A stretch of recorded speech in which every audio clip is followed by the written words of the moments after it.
know, little ones, we have a brand new way for you to be involved with the show and also be on the show. There's a new way for us to get audio and video comments from you guys, and it's called Yappa, Y-A-P-P-A. So go to fortecatholic.com/Yappa, that's Y-A-P-P-A, and you can leave comments, suggestions, topic ideas, questions, whatever you want us to tackle on the show. I was going to say whatever you want us to tackle on the show, we'll do it within reason. But we are looking for content from you guys and for you guys to be a part of the show. So send us some stuff in over at fortecatholic.com/YAPPA. Now enjoy today's show.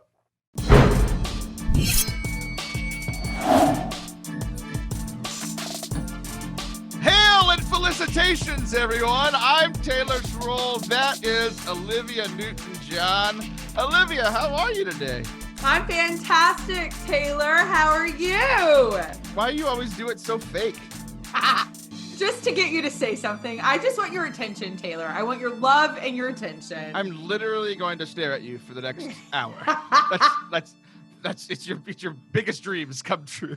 This is it. I'm done. I don't even care that there's a pandemic because this is happening. I just used a thesaurus. What's your favorite dinosaur? That might be the funniest thing you've ever said. Oh, I hope not. No, it really might be. Wait, did you actually use a real thesaurus or you used your phone? What do you think? You used your phone. Of course you don't own books. What's funny is I was looking to grab one and I can't find one. Oh, wait. There's no way they sell thesauruses anymore. How do you say that? Thesaurus? I asked you a question. What's your favorite dinosaur? Oh, I really like the Brachiosaurus. I had bronchitis when I was younger. I didn't like it as much. These are a lot of dad jokes for like the beginning of a show. Well, I hope you enjoyed today's show, everyone. For all of you that just tuned out, now we're going to get started. Really? Liv, yeah. I had a free Saturday. I had nothing to do on Saturday, and I could have, spent all this time with my family, and I could played video games and rested and relaxed. But there's a friend of mine that I just love and adore, who lives about an hour and 15 minutes away from me. So I drove an hour and 15 minutes to your house to see Edmund Mitchell. You jerk. I love that guy. He's one of my favorite people alive. You know what? I'm now getting DMs from people who just heard that. They're like, we love you, Liv. Don't listen to Taylor. Taylor's so mean. He's such a jerk to you. Here's the thing, Liv. You came to see Edmund. Listen, I know that's the truth. You think you're going to drive an hour 15 to see me? Come on. That's not happening. Well, here's the thing. I drove an hour and 15 to see you a few months ago when you got into your new mansion, the new house that you love. It's not a mansion. And you have all these rules. You're like, oh, you have to come see me, but we have to be in separate rooms because of the COVID, and you have to wear a mask, and that mask isn't good enough. And I yelled at you on Saturday. That might be the fussiest I've ever been to you. Stop touching, like you were like, oh, you can't be near me, but here's all of my food. Go make it yourself. I'm like, well, I'm touching all your food. You ate my fig jam, by the way, and I even mailed you fig jam. You have your own, and you ate it. You also, here's the thing. You sent me some things that I'm not sure were edible. So we all know that you are the wealthiest person on the podcast. And oh my gosh, that's not true. Stop it. Well, if it's not true, it's only a competition between you and Allison, and you love being in competition with Allison. Okay, what? You triangulate. You love putting me and her against each other. We love each other. Well, Alice and I love each other. Well, is she the hot one? Sure. But that's fine. You want me to be the wealthy one? Okay. That's because she has 5 kids. I bet whatever. She married a doctor. I have half a kid. Wealthy. You're ridiculous. You have half a kid. Wait. 3,200 square feet. What is wrong with you? You have 2 kids. Yeah, almost double my house. You have 2 kids. And you just said you have half of one. So which kid did you completely disown and which do you only half love? Obviously Zachary, and everyone loves Kana. She's everyone's favorite. She's going to have both our jobs one day. She's the best. She is kind of half a person. Okay, we short. like in all episodes with you. We just opened up all the threads, and I have to do the job of walking it all back. So we're gonna walk back, okay? So starting from the end, this is how you know who's winning the competition, because Allison never brings up any competition with you, and you bring it up all the time, which means you're losing. I just said I love Allison. Working back even further. Oh my gosh! You sent me some food because I did. The whole thing on Saturday was I was supposed to surprise you, and then your life fell apart, and I couldn't surprise you anymore. But I came anyway. So, I was going to surprise you by showing up, and then you were like, "Hey, I'm sending you something. So, whenever we have this meeting, you can enjoy the same things that we're enjoying." And because you're way more bougie than me. Your words, not mine. You sent me something that I never knew existed. I have eaten fish. I like fish. I'm a big fan of tilapia. That's what poor people eat. Stop. I love tilapia. They eat catfish. No, catfish is way too decadent for me. Is it? I don't know. I'm from Louisiana. Sure. I always ate fried catfish. I literally have no idea. I don't eat fish, so I have no idea what people eat. That's so the you truth. Sent me something you hate. Awesome. We'll get into that. I mean, you would love it because I hate it. No, yes. Well, here's the thing: is I didn't love it, and but at the same time, I can't say I didn't love it because I didn't try it because I'm terrified of what you sent me. I've had fish before. I've had cooked fish, and I love sushi. I'm a big fan of uncooked food, I guess, right? But you sent me something I never knew there was a middle. I knew there was raw, and I knew there was cooked. You sent me something. You sent me this box. It was very generous of you. Harry and David. It's Harry and David. Sure, whatever. They're not sponsors. So you sent me cheese. The cheese was they had cooling packs to keep it cold. You sent me something else that had cooling. I think it was the wine. Was a little chilled. I sent you a bottle of wine. The one thing that wasn't chilled is the thing that I think should have been chilled. It was the fish. And the reason it wasn't chilled is because it's smoked fish. I just learned about this. And from my kid. It's my 17-year-old. Yeah, he thinks he taught me a lot Saturday, and I just tuned him out after a while. He's very 17. He is. He's I was just man, I was annoyed at some points because I wasn't annoyed at him. I was annoyed realizing how adults had to interact with me when I was 17 because I was the same as that kid, just have opinions on all the things I just learned about yesterday, yes. I just loved it. It was good. Yes, I like that. Very kid. 17. But you sent me this fish that I don't think I can eat it. I'm sure you spent a lot of money on it, but I don't think I can eat it because I'm not sure what it is. I had to sell one of my Teslas just to send you this box from Harry. I was real worried about what you were going to say. Guys, I don't own a Tesla. I just want to fan the flame of this fantasy that Taylor has about this. Can I tell them what it was? It's smoked fish, and Taylor is acting like I sent him. I went to Alaska. I plucked out a salmon from the claws of a bear, and I stuck it in a foil pack, and I put it in a wood crate, and I mailed it to his house. Is that what I made it sound like? Because if I did, I was mistaken. How I heard it. I never pictured you fighting a bear ever. Now, at some points, I wish I sometimes picture a bear fighting you, but that's a whole other thing. I said smoked salmon, and this whole box came with these wonderful flatbreads kind of cracker things that are sea salted, and then a jar of fig jam, which is my favorite thing on the planet, and then this artichoke pesto situation. So you're supposed to take the fish and eat it with I even know what to do, and I don't even eat fish, and put it with the flatbread, put it on the cracker. Taylor. It's salmon. It's smoked. They've done it since Little House on the Prairie, since the 1800s in a barrel. I don't know what they do. Yeah, I think that's the thing, though. It's people were like, "Oh, this is what they did 300 years ago." I'm like, we've evolved. So why are we doing this? Why are rich people doing the things that the poorest people did 300 years ago? The poor are always brilliant. No one gives them credit. You're the worst. You know what? Fine. Go give that salmon to someone else, not me. I don't need. Go give it to Allison. Tell her she won. There's a dog in my neighborhood. I'm sure would enjoy it. You're not even gonna try it. Sam won't try it. Give it to a kid. No, let somebody try it. I don't want anyone in my family to get sick. Yes, Harry and David has made a living on sending smoked salmon so people get sick. You're hilarious. Anyway, next time I'll send you pears. I'll send you something really boring. Thank you. I was trying to be nice for the meeting. But yes, you did come in and you surprised me. And you surprised Edmund, who you two have an adorable bromance. It was like watching Matt Damon and what's his face, like in real life, or Jimmy Fallon and Justin Timberlake. It was beautiful. It was this beautiful, cute little, y'all held hands and skipped through the forest. It was really precious to watch.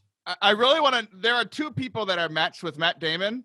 And I really want to know. Okay. Ben Affleck. Because wait, who's the other one? I figued that's what you were thinking. Yeah, I meant but Ben I think Affleck. we're more like Matt Damon and Jimmy Kimmel. I'm Jimmy Kimmel. Are they he's a Matt thing? Damon.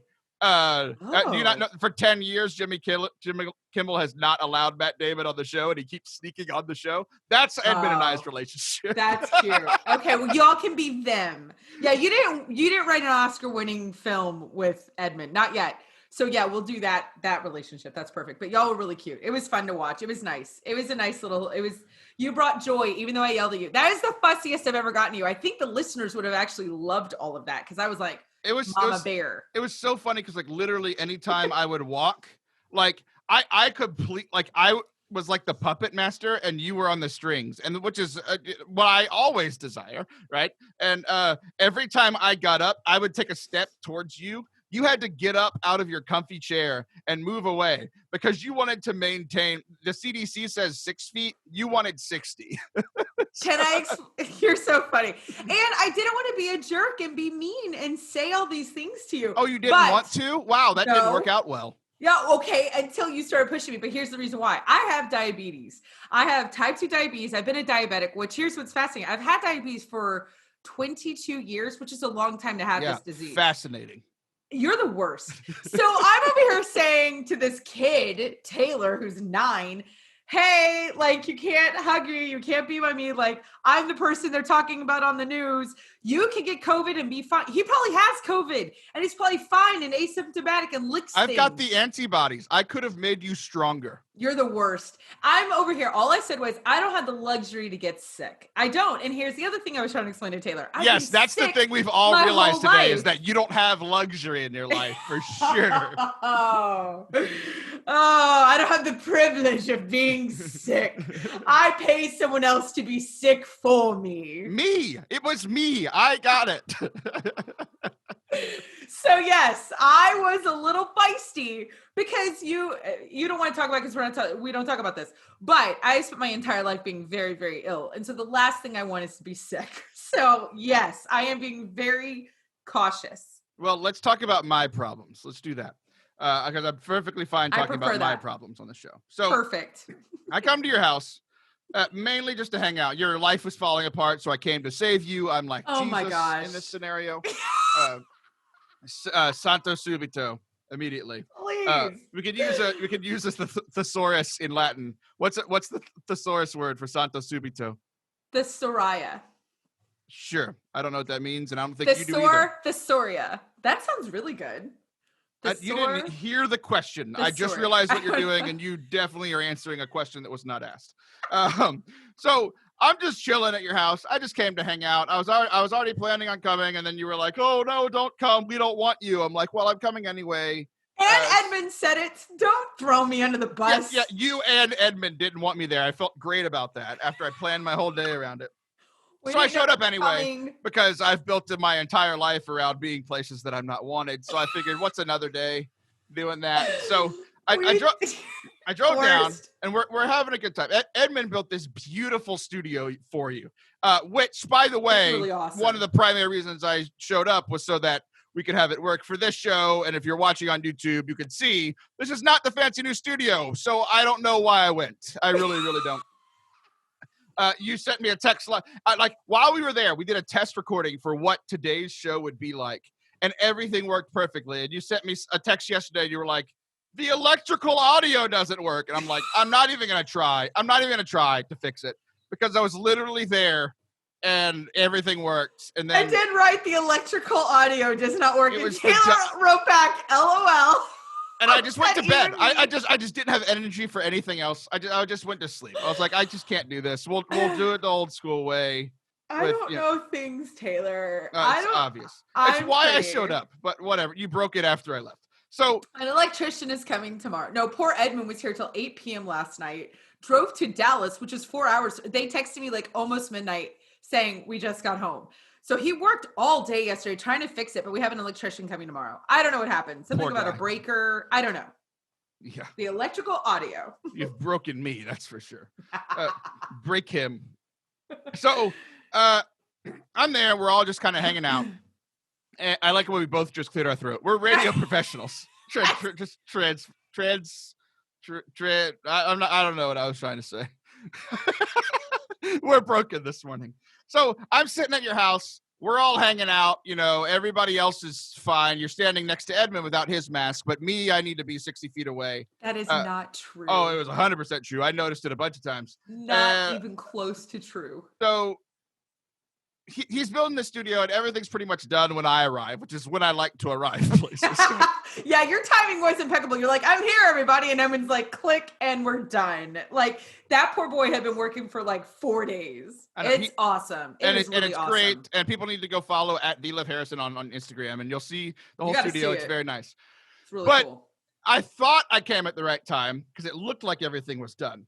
And then you spent, like, I am not exaggerating. I had to think about it and like be like, okay, what time did I start texting this person? What time did I finish? You spent 45 minutes trying to buy furniture. It was 45 minutes trying to buy furniture. That was not my fault. You were on your phone, and I got to watch you fall apart. Usually my role in your life is you fall apart and then you call me, so I don't get to see the process. I just see from like jumping off of a cliff to like, let's calm down. You're and I fix everything in your life, right? Oh my gosh, this is killing me right now. What? I got to watch you fall apart in front of my eyes because you were all happy and fine. Everybody's here to see Olivia. Everything's great. Your whole garage is being transformed, but you can't get the sofa you want. And I watched you just crumble. I just watched you crumble. You kept trying to buy, you know, you're trying to spend all this. So bad. You spent your husband's money every 10 minutes while I was there. And I'm watching you try to buy this IKEA stuff, which I didn't know rich people shopped at IKEA. So that was news to me. Edmund told me to shop there. I've never shopped at IKEA in my life. Exactly. So, point proven. I was doing what Edmund said. And Edmund was like, here you go. Here's my phone. Fill up the cart. And I'll go pick it up, blah, blah, blah. So I do. And when I'm doing it, it's like, we will be delivering this on Valentine's Day, on Easter, Halloween. It's like, we will deliver this on October 31st. And I'm like, Edmund, I don't understand. It keeps saying that they're going to deliver it. And so he was going back into the app and everything, and it kept registering for Frisco, Texas. I don't live in Frisco, Texas. I live 4 hours away from Frisco, Texas. So I get another phone and I fill up the cart again. And again, it does this whole thing. We'll deliver on Halloween, or you can pick it up here in Frisco, Texas. And I'm like, OMG, like, what is the deal? Why can we not? It's 2020. You can pick up everything everywhere now. So I should be able to, like, seriously, anything you could register, and then you could just curbside the world. And it wouldn't do it. And so I did not care about the couch. You're ridiculous. I watched first world problems completely crumble you from great mood to, like, literally you left. You went inside. You left the vicinity. Gosh. You went inside. And I was like, I'm going to let her cool down, and then I'm going to go fix the problem, because that's what I'm here for in life, is to fix all your problems. That is true. That is the only reason you're in my life. So, well, thank you. I understand that, and it's perfectly fine. Just keep the money coming. So I walk in the house. Exactly right. Nothing can happen to Nathan. No one wants Nathan to die. All my friends need Nathan to stay alive. 100%. He is 100% the best Harrison. So, and then it's Kana, and then it's you and your son. It depends on who's talking between me and Nathan. Yeah, whichever one is talking is in last. Right. So that's exactly right. So I walk in your house. I get this brash idea, and I'm like, Edmund's like, we should just go pick it up. And I'm like, well, my car can't hold it. I've got a Prius, you know. And he's like, his car, like his wife needed his car. So like, you have 8 cars because you're wealthy. I literally drove up and I'm like, who all's here? Like, I thought it was just Ed and his wife. And you're like, oh yeah, we own all these cars. So I walk in the house. You're the worst. And I'm like, I just walk in. And I didn't know how this was going to go, but this is how it went. I walked in and I said, give me your husband's keys, give me your husband's credit card, and we'll return with all of the stuff that you want. And within 60 seconds, I was in the truck and we were driving away. I can't believe. I can't either. I can believe I had the credit card. That truck is worth more than my life. It's a brand new F-150. It's a King Ranch. It's gorgeous. It's his dream car. Yeah. I think it's a year old. And when you said that, I was thinking, I don't get to drive the truck. I was like, and I live with him, and I'm nice to him. And yeah, I kiss his face. And I was like, I don't know if you're nice to him. I think we're playing 2 truths and a lie. And I think 2 of those things were true and 1 was a lie. I was like, yeah, sure. Nathan's going to give you his truck and his credit card. I was thinking, what planet do you live on? You and Edmund? I was thinking there's no way. This is like, seriously, it's like a fraternity coming by saying, hey, could we use your house for a weekend party? And us being like, sure, that'd be great. And then packing up a duffel bag and leaving for the weekend. I couldn't believe it. I literally was like, Nathan's going to first hate me because this man is building me a TV studio, basically. It's like a legit studio. And he said all this other stuff. We've got people here at the house working today. We've got an architect flying in. I was like, the last thing is okay. We don't need the list proving how rich you are. Let me tell my story. No. It's things we have to do. It's like actual things we have to do. Done. This is not a thing. We have to end the segment. Let me finish my story. Stop talking about how rich you are. I'm not. I'm saying this is not important. All right, you're muted. All right, so I get in the truck. And literally, I realized at that moment that literally everyone at that house was there solely to make you happy and keep you happy. This is the moment I realized it, because I'm like, hey, I'm just going to go for it. I'm going to go for asking for the truck and the credit card. I got it. I got in the truck. And at that moment, I realized I had made a huge mistake. I have not been as anxious and stressed as I was driving that truck for 40 minutes each way in Houston, because that truck is literally worth more than me alive. Like, that's not true. I was driving the truck. It was so anxious. I didn't know how to work it. There's so many buttons, like rich people's trucks just do different things that I don't even know are possible. And it's doing stuff. And it's like, here's an alert. And I'm like, sure, I don't know what that alert means though. So we're just going to keep going. And we drive there. And I think, okay, I'm going to IKEA for the first time. This has got to be something cool, right? I get to IKEA. There's 1,300 people in the parking lot. There's a double inside. The building is super tall and huge. And like, we were packed in like sardines. So like, you know how you wanted people to be 60 feet from you at the house? I just wanted 6 inches to myself. Like there's so many people in there. They're super stressful. I'm not good at like manly stuff. So like the whole IKEA is like, this is how you build things. And I'm like, I'm just feeling so like insufficient because I can't do anything in this building. Edmund, who is good at building things, he leaves me. So I have flashbacks to my dad leaving me in like hardware stores. He's like, hey, here, do this thing. And I'm like, Dad, you left me to Edmund. I'm like, so I'm like cold sweating and like anxious, and I'm lost inside of IKEA. And then everything's fine because we leave. Like all I want to do is leave. We were in there for an hour and a half to get like 6 things. It was unbelievable. Then I have to get in the car and drive back. And like Edmund was like, before we left, we're going to spend all this quality time together. And I can't even hold up conversation because I'm like, I just don't want to wreck this truck. At that point, I'm not even caring about my own life. Like I wasn't even thinking that if we get in a wreck, I might die. I was just like, I might dent this truck and then I'll want to die, So all that being said, we were all anxious and nervous and scared at times, all to make and keep you happy. And that's all everyone in that house did all weekend. And I realized that that's how your husband lives all the time. Taylor, you know what Nathan said to me right before we started recording? He goes, I hope Taylor's nice to you today. And I said, well, that's a big hope. I was like, it's not going to happen. First of all, I was going to say something nice about you. I was going to say you did a great job. The truck was fine. You did great. And you and Edmund did a great job picking out all the things. And I just want to put on the record, I did not say that we had to get all this stuff. Edmund wanted to see a finished product. He wanted to see the studio done. It's not done. You're recording in a closet. So it was not about my happiness. I felt bad because Edmund had this vision and I wanted his vision to happen.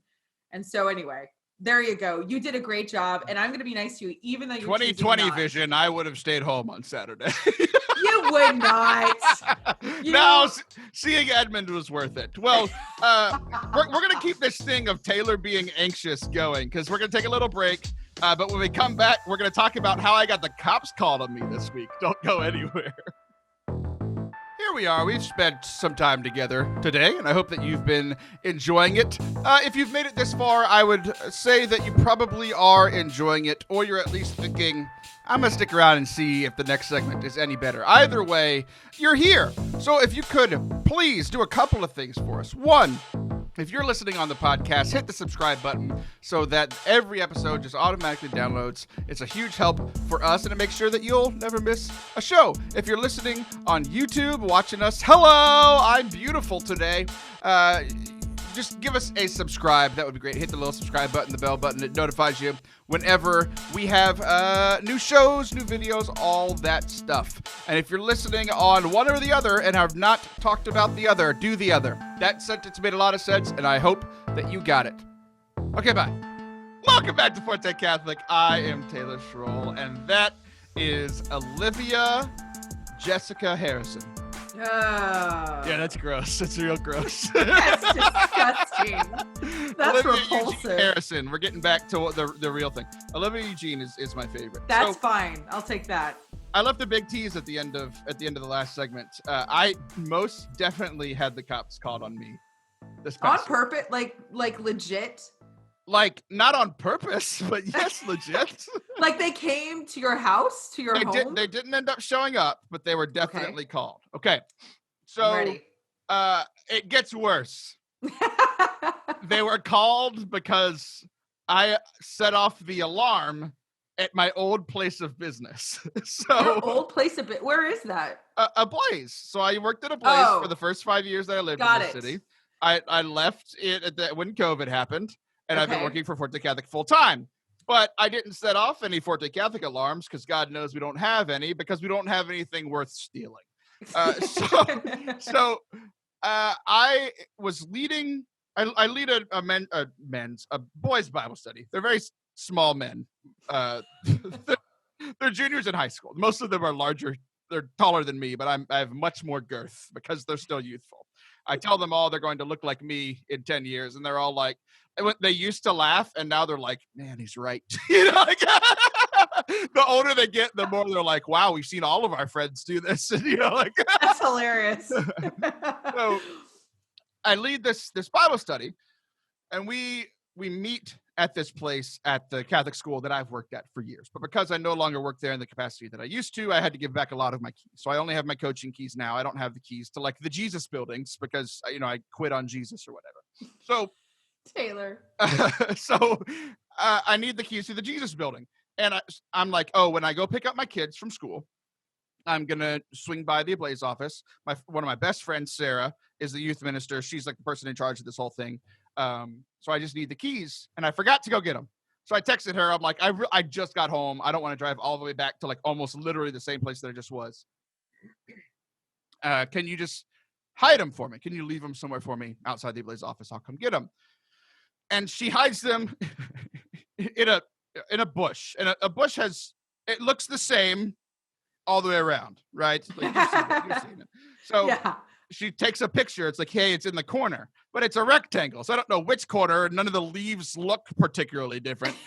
So I spent 4 minutes on my hands and knees, like digging in this bush. Like it literally looks like I'm trying to break into this place. You know, like I don't know what's going on. And the neighbors are confused because they used to see me all the time. Now they don't see me. And now I'm digging, you know, like right, like you're an angry post worker and you're like coming back for revenge. Right.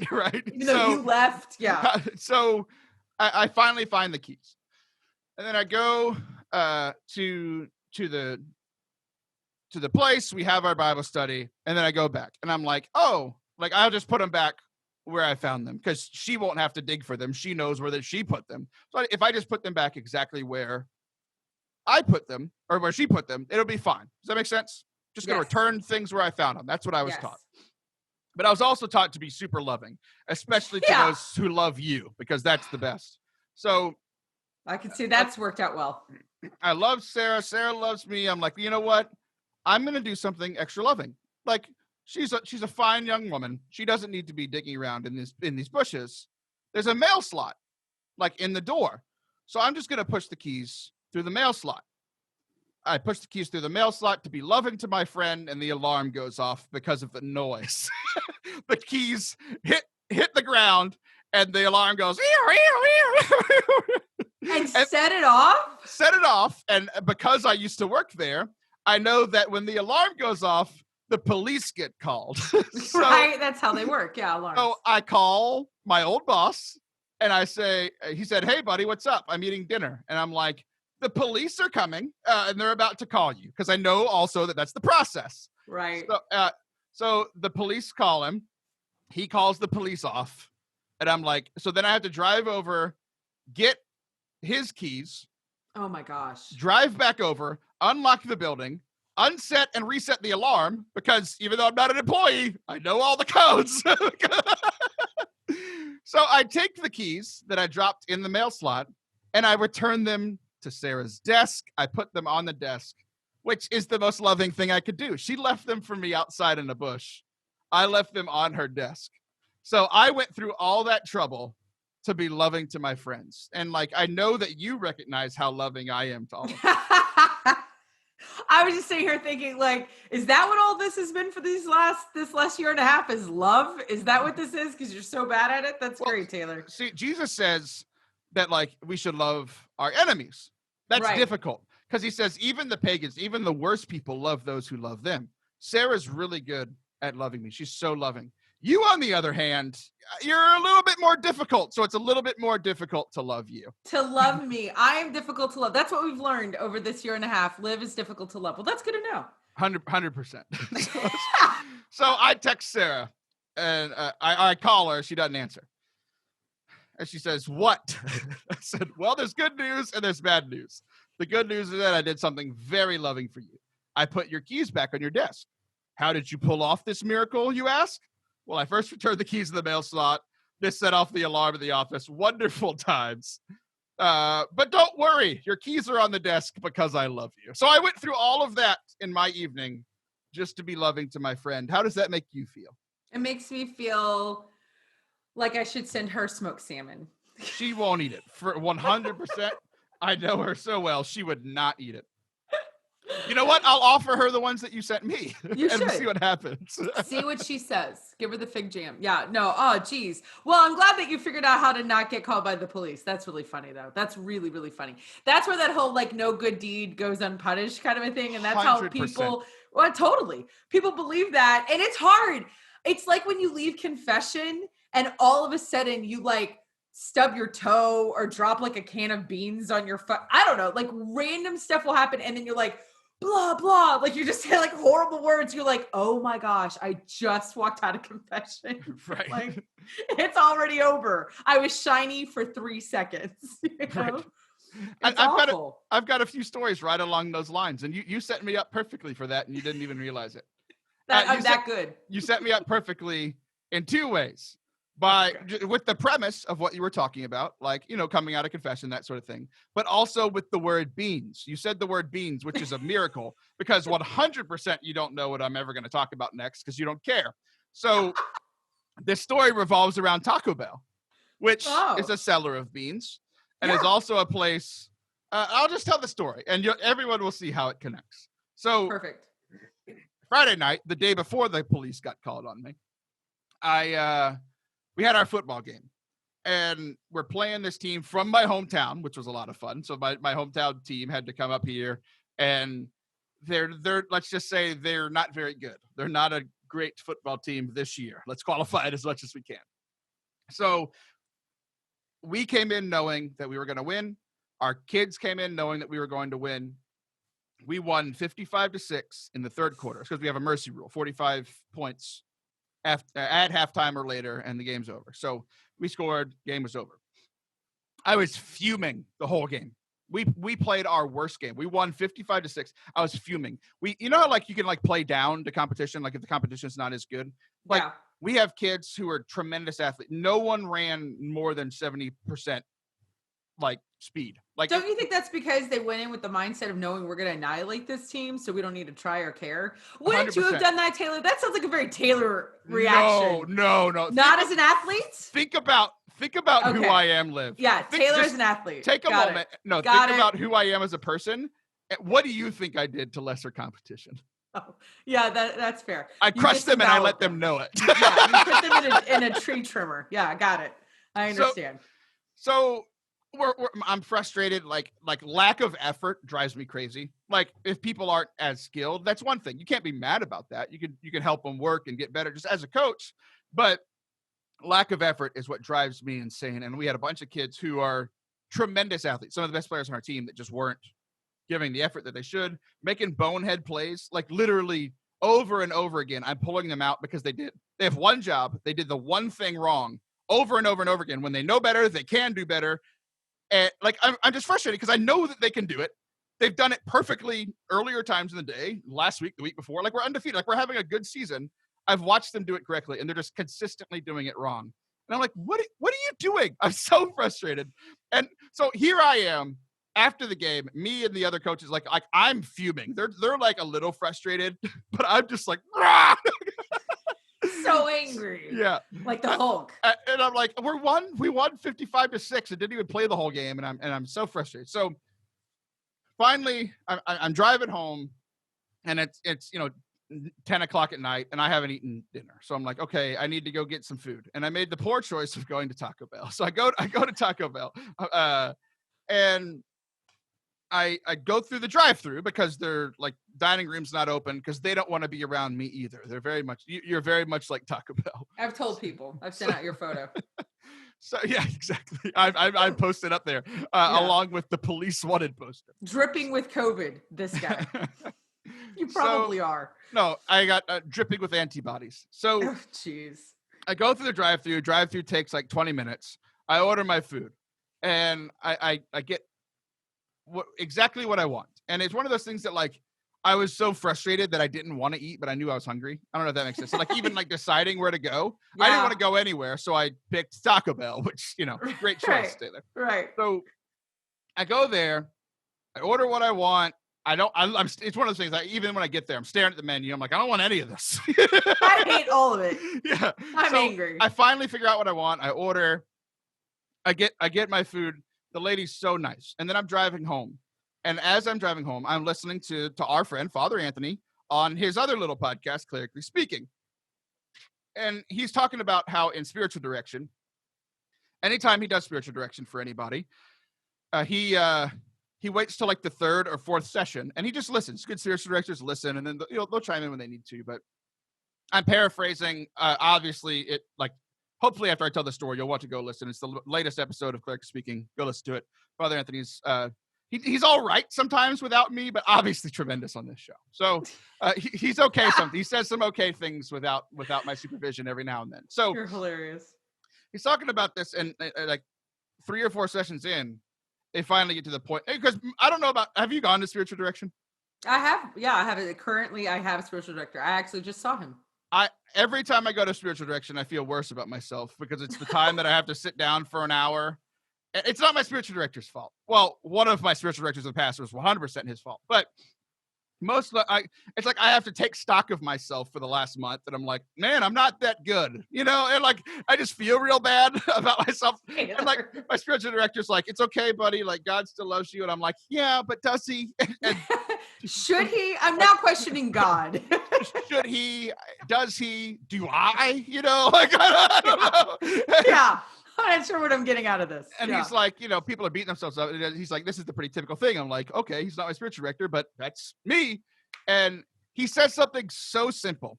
And it's one of those things that like, you've had God moments before where like you felt God's presence or you felt like he was sharing something with you. And I have too, but it's been quite some time. It's been a few months.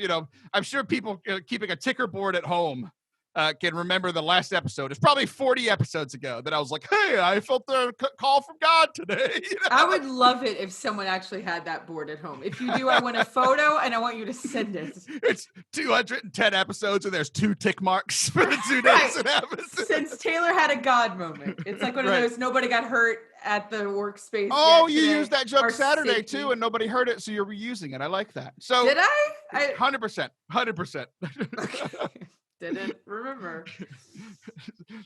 It's only your subconscious is smarter than you are. Your subconscious remembered and you didn't. There you go. But so I'm hearing this podcast while I'm driving home, and essentially like I'm about to tear up because he's like, essentially people realize that they don't accept God's love for them. It's like they might know God loves them, but they don't accept it. And I'm like, you're right, I don't. And I'm like, dude, I know you do, but I don't like me so much that I put that on you, and like he said all these other things, and it was just this 10 minutes of just like truly feeling God talking to me through that shaggy haired Italian Father Anthony, and he's going to hear this and be super upset that I brought it up, but you did something good, Father Anthony. None of us like ourselves. It's fine. So Father Anthony's amazing. So I'm tearing up. I was probably because I was just I'm feeling all the emotions all at once. That's super a lot of frustrated. Feelings. Yeah, you have a lot of feelings. And Taco Bell. Hunger and confusion on what to order at Taco Bell, and then love and sadness all at the same time. It's like I didn't accept that God loves me, so I don't like me, but also God liked me now, and I'm very, I get home and I'm feeling all this love, like it was like that moment, like, I'm getting home to my wife and the baby because, the baby's the only one that's awake at 10 o'clock at night. Like she puts my wife to sleep half the time and then I put her to bed when I get home. She just runs the house alone for a while. She does. Yes. She's very self-sufficient. More self-sufficient than you are, if we're being honest. That's true. That's why I'm her biggest fan. I love that kid. She's great. Great. Just loving and hugging on her. And it was just this beautiful moment. And I'm just like, man, like, this is good. And then, so I'm like, okay, Felicity, come here. And like, she usually goes to sleep. Like, I'll just watch TV and she'll go to sleep. So like, and if I'm eating dinner, like she'll just play while I'm eating dinner. And then when I'm done eating dinner, I'll pick her up and she'll conk out within like 2 minutes. Right. So I sit down, and just after all this beautiful moment, I sit down, and I turn on the TV. I open up my Taco Bell bag. I had ordered 4 things. There were 2 things in my bag, neither of which I ordered. I spent like $15 at Taco Bell and got $2.50 worth of food. So immediately the anger returned, ruining this beautiful moment. I'm mad. I was being so loving. I was letting my wife go to sleep so that I could be with the baby, having this beautiful moment, loving on her. And I'm just fuming immediately. Like, everything's gone wrong tonight, and then everything went right, and now everything's back to going wrong. And then I have to just like, it's like that decision fatigue. I couldn't make a decision. I just sat there fuming for 5 minutes. Like, am I just going to order food and pay for it? I called Taco Bell 5 times. They didn't answer. I'm like, am I just really going to soup? Yeah. Am I really going to drive back up there? And like, I know that the inside's closed. I'm going to have to sit in that freaking drive-through again to get my food. They're going to spin at it, and they're not going to believe me. Like, all this stuff's happening. I finally make the decision. I'm so upset. I go, my wife isn't asleep yet, like, but she's, in bed resting. I bring the baby to her. I'm like, I'm leaving. I get in the car. I bring it back. I drive to Taco Bell, and I'm not sitting in that line. I walk up and I go knock on the door. I'm like, not banging on the door, but like, hey, you gave me the wrong food. They're like, get in line. And I'm like, I'm gonna hurt you. This is like 11 o'clock at night. Like, this is like late now. So now you're crazy. This is not the story when the cops were called, because I feel like this should be the story when the cops were called. I end this segment with, the cops were calling me again this week. Yeah, seriously. I'm waiting for it. I'm in line, and I have to sit in this carpool, or not carpool line. Carpool. Whatever. I'm just fine with it. I'm sitting in the carpool line. Bougie now. You're like, I don't want to sit in lines. No, I'm not. I'm a human person. You're hilarious. I yes, sit you're in back line. in the line. I knock. He's like, you have to go get in line. I go get in line. And he has he knows I'm the car there. And he goes, hi, welcome to Taco Bell. How can I serve you? You gave me the wrong food. I just told you that through the closed door. Why are you asking me? He said, sir, what did you order? Or he said, what did we give you? I'm like, I have no idea. I'm not a Taco Bell food identifier. I just know that it's not what you gave me. So he's like, what did you order? And I'm like, this and this. And he's like, I get there and he's like, I'm like, here, this is what you gave me. And he's like, we can't take it back. And then I'm like, well, you wanted me to prove it, so I don't know what you want from me. And then he's like, well, here's your food. No offer for money back, no gift card, nothing free. I just spent an hour and 15 minutes to get Taco Bell, which I didn't even really want in the first place. That's so funny. And it completely ruined my moment with God. Even Father Anthony couldn't save you. I know.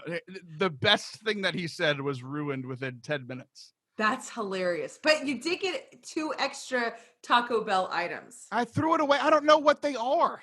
Which I love that you never actually said the word beans in this scenario. I have been waiting for you to say. I don't order things with beans in them, but I'm pretty sure the 2 things that were given to me were just tortillas and beans. It's that would have been my order. That's what my family. Can I tell you that's my family's favorite place to eat for fast food because we're vegan and they're so vegan friendly. Well, they were not friendly to me. I guess I should be vegan. Maybe that's the takeaway. Maybe Taco Bell will love me, I'll love me, and God will love me more if I become vegan. And you'll throw away the fish I sent you. See, it'll be a win-win. 100% that is happening. So, will actually be the best thing you put in your mouth is that fish. That's what you should have done. See, you were fighting it, Taylor. Well, that was a hilarious story. Here's what this story proves. I would rather spend an hour and 15 minutes getting Taco Bell than eating that fake fish you sent me. I feel like I need Taco Bell now. I just completely wrapped everything together and you're talking over me. You didn't even hear the greatest close to the segment ever. You've been talking for 30 minutes. All right, that's it. We'll be back later. Maybe Liv will be back. We'll see what happens.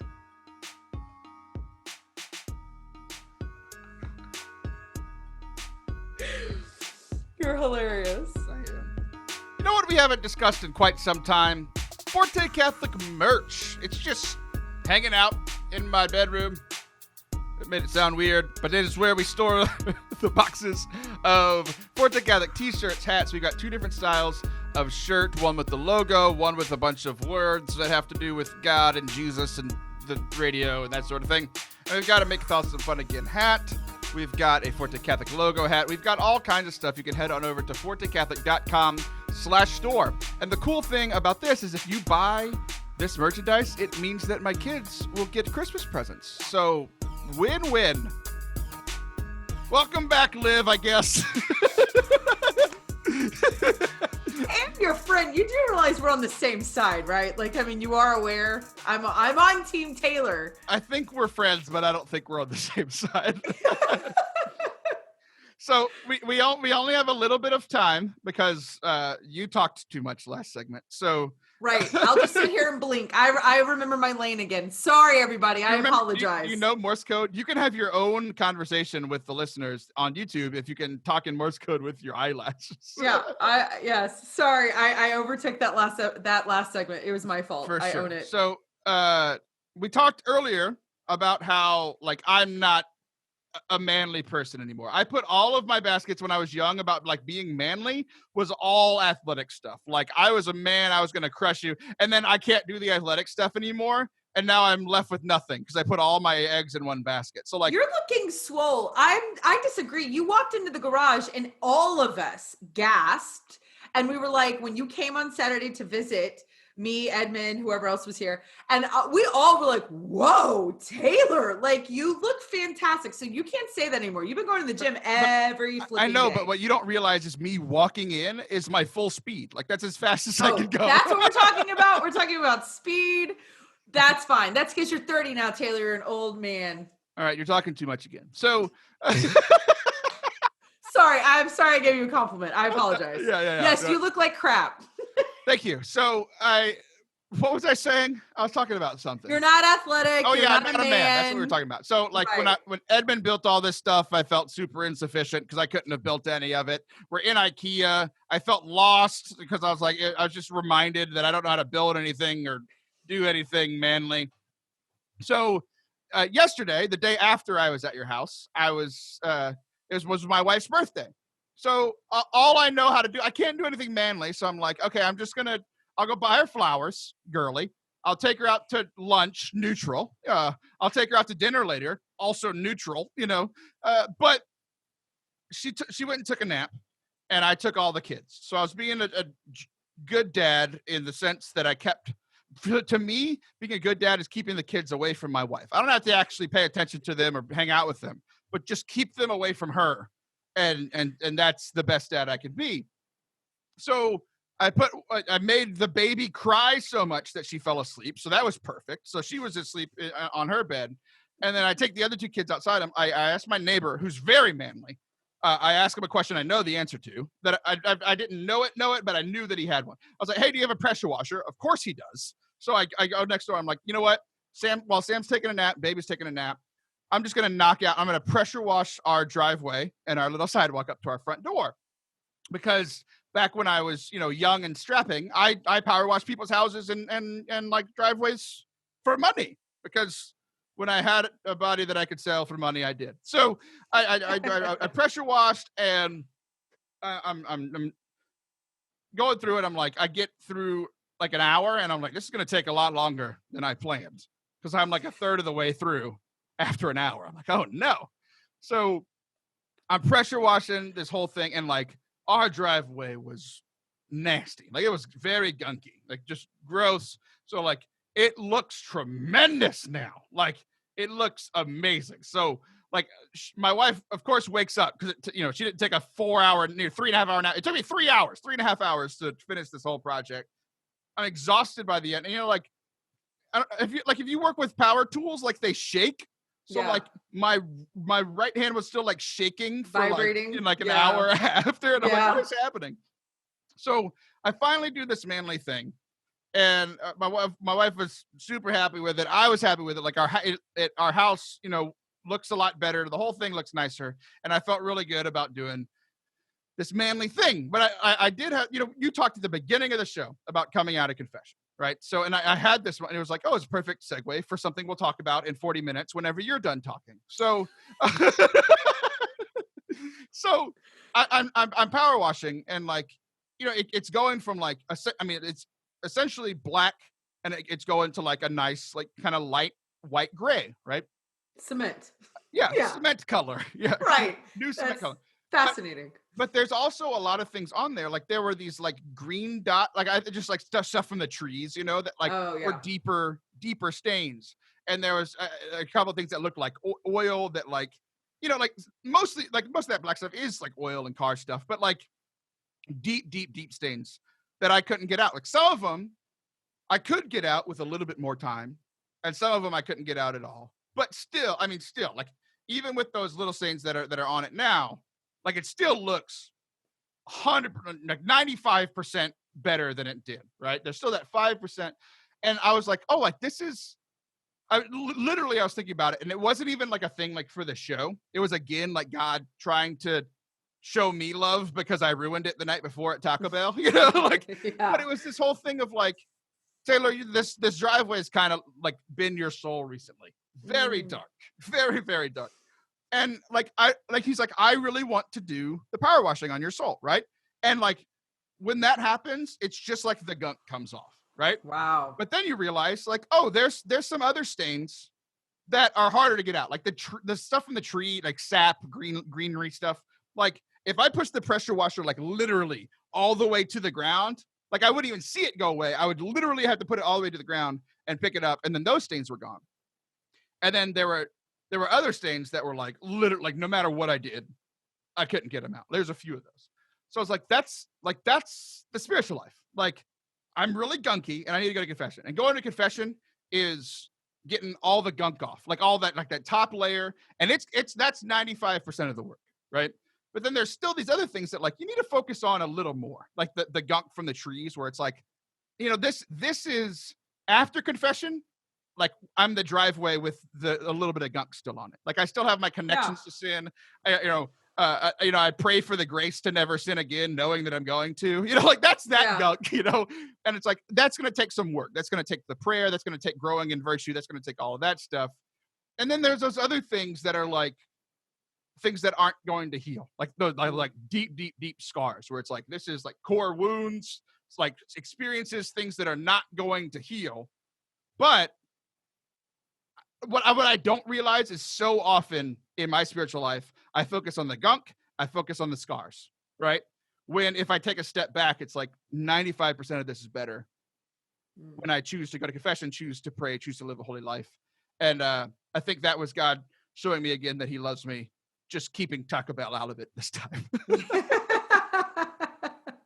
Well, you make a good argument for purgatory as well. Like, when you're trying to explain to people why purgatory exists, that even though, you have been cleaned and saved and all the things and forgiven, that you still have to go through a purging, because like we're talking about those deep core wound things, because you can't go to heaven without being perfect. I mean, heaven's perfect. God can't be in sin. That's why that's why Mary was the Immaculate Conception. He can't survive.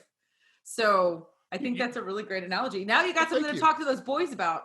Yeah, and you just solved what my purgatory is going to be. Purgatory for me is going to be my eyes being pressure washed. So that's today's show. I'm Taylor Schroll. That's Olivia Newton-John. I'll be back next week. Say it!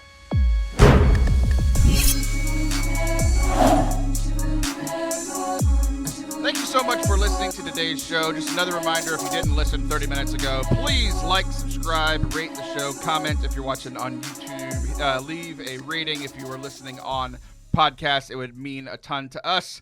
And if you like the work that Forte Catholic is doing, you can always support us with a tax-deductible gift over at fortecatholic.com/donate. Thank you guys so much. God bless, and I'll see you soon.